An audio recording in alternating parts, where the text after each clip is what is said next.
Masyarakat yang merasa dicatut namanya dalam partai politik melalui sipol namun merasa tidak bergabung ke dalam partai politik manapun dapat melaporkan kepada Panitia Pengawas Pemilihan atau Bawaslu Provinsi Aceh. Panwasli Aceh membuka posko pengaduan masyarakat bagi yang merasa dicantumkan namanya di kantor Panwasli Aceh.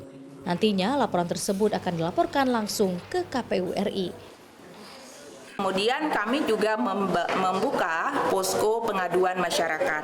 Jadi siapapun masyarakat yang merasa dirinya itu bukan anggota partai politik, tetapi kemudian dia tercantum di dalam sipol sebagai anggota partai politik, ini akan kami bantu untuk menyampaikan kepada KIP Aceh ataupun dapat juga sendiri dengan menggunakan link helpdesk KPU itu untuk langsung melaporkan melalui link helpdesk itu.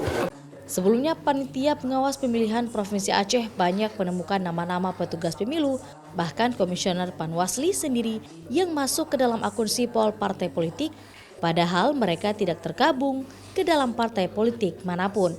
Sehingga dengan adanya kasus tersebut, pengawasan akun sipol partai politik akan terus dilakukan secara ketat. Syahril, Kompas TV, Banda Aceh.